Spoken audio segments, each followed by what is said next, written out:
Chapitre 20. Edwin arriva rapidement à leur hauteur, le visage soucieux. « Une bande de pillards à un peu moins de 500 mètres, » annonça-t-il de sa voix calme. « Ils nous ont repérés et sont à cheval. Ils sont plus rapides que nous. Il va falloir combattre. Bjorn, tu ne t'éloignes pas du chariot et tu protèges Camille. Sur ta vie. » Edwin n'avait pas haussé le ton, mais sa voix ne tolérait aucune contradiction. Salim, qui s'était réveillé en sursaut, écarquilla les yeux. « Et moi ?» Edwin le regarda froidement. « Tu n'as qu'à rester près de Camille. Tu bénéficieras de la protection de Bjorn. » Il se tourna vers le chevalier. « Camille, sur ta vie, tu as compris ?»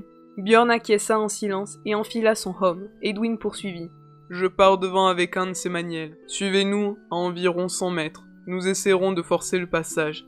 Ils ne sont qu'une vingtaine, mais s'ils venaient à nous déborder, résistez et nous nous replierons sur vous. » « Rien qu'une vingtaine ?» souffla Salim. Déjà Edwin avait fait volter son cheval. Il prit le trot, suivi des 2 soldats qui avaient dégagé leur redoutable lance.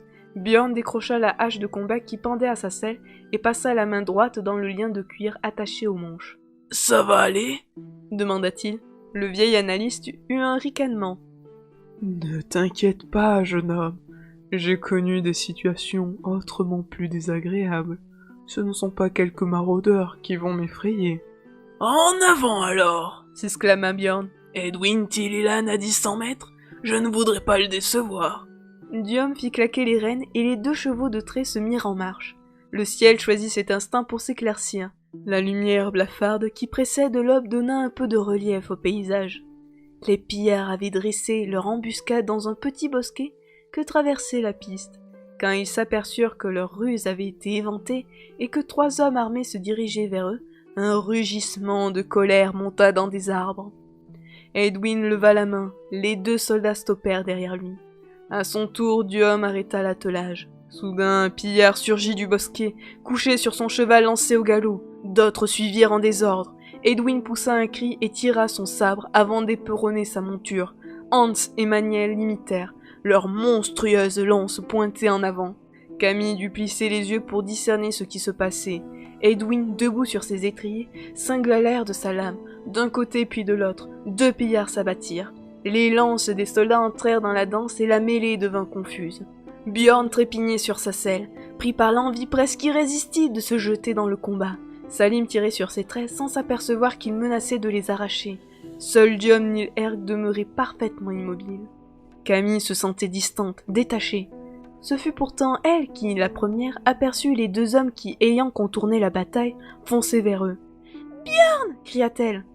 Le chevalier réagit instantanément. Il lança son étalon qui bondit à la rencontre des 2 assaillants. Le choc des chevaux se percutant fit un bruit atroce. La hache de Bjorn meurtrière se leva et s'abaissa. Salim crut voir un objet rond de la taille d'un ballon s'envoler et les pillards ne furent plus qu'un. « Pour cela, gémit-il, on fait comment ?» Camille et Diom pivotèrent, arrivant de l'autre côté 4 bandits les charger. « Pour moi, cracha le vieil analyste, avec Ewilan, si tu t'en sens capable. » Il porta les mains à son front et ferma à demi les yeux sous le regard effrayé et dubitatif de Salim. Camille perçut la naissance du dessein. Comme lorsqu'elle avait vu Edwin allumer le feu, elle vit Diom générer une forme qu'il poussa vers la réalité. Les traits étaient sobres, mais nets, les couleurs criantes de vérité, du bon travail. C'était une haie de buissons aux redoutables épines que l'analyste s'efforçait de matérialiser devant les 4 assaillants. Il allait y parvenir, lorsque son esprit percuta un mur invisible. Il ne lui manquait plus que quelques détails à parfaire pour que le dessin devienne réalité. Mais cela lui était soudain impossible. Camille comprit ce qu'il voulait dire en expliquant que les Tlish contrôlaient l'accès à l'imagination. Une barrière intangible, mais infranchissable, empêchait Diom d'achever son dessein. Le verrou! Les 4 pillards arrivaient sur eux. Bjorn luttait toujours avec son adversaire, et près du bosquet, la bataille continuait de faire rage. Camille tendit son esprit vers celui de Diom, qui luttait en vain contre l'obstacle mental. Elle s'empara sans effort de sa création et franchit le verrou Tlish, impuissant à lui interdire l'accès au spire. En une fraction de seconde, elle acheva le dessin. Les épines s'allongèrent jusqu'à mesurer plus de 20 cm. La haie s'épaissit à un taillis inextricable et tout à coup devint réelle. Lancés au galop, les chevaux des bandits pilèrent net devant cet obstacle inattendu.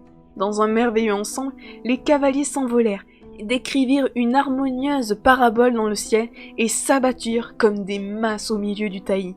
Des hurlements de douleur s'élevèrent. « Waouh !» hurla Salim en signe de victoire.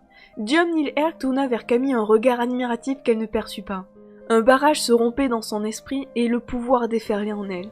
Elle comprit le dessin comme si elle l'avait toujours pratiqué, comme s'il avait toujours fait partie d'elle. Toutes ces nuances, tous ces arcanes, toutes ces potentialités devinrent évidents. Elle s'ouvrit au don. Salim la vit se mettre debout sur le chariot.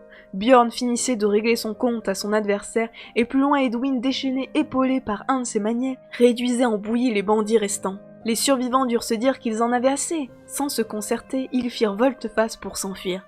L'orage naquit alors dans l'esprit de Camille. D'abord gigantesque, elle en redessina les contours, le ruidisant jusqu'à ce qu'il atteigne la taille voulue en conservant sa puissance. Les fuyards se croyaient saufs. Leurs chevaux étaient rapides et le monstrueux guerrier qui avait éliminé tant de leurs compagnons ne les poursuivait pas. Mais le ciel limpide de l'aube naissante se couvrit brusquement. Des nuages noirs, ondulants et menaçants, s'amassèrent au-dessus de leur tête, tandis que 10 mètres plus loin, le soleil apparaissait. L'enfer se déchaîna. Des trombes d'eau s'abattirent sur eux. En quelques secondes, le sol devint un bourbier où les chevaux affolés s'enlisèrent. Dans un affreux enchevêtrement, hommes et animaux s'effondrèrent. Puis, aussi soudainement qu'il était apparu, l'orage disparut. Couverts de boue, les pillards se relevèrent péniblement et s'éloignèrent tant bien que mal. Les spectateurs ne leur accordèrent pas un regard. Leurs yeux étaient tournés vers Camille. Elle était toujours debout dans le chariot, les bras levés vers le ciel.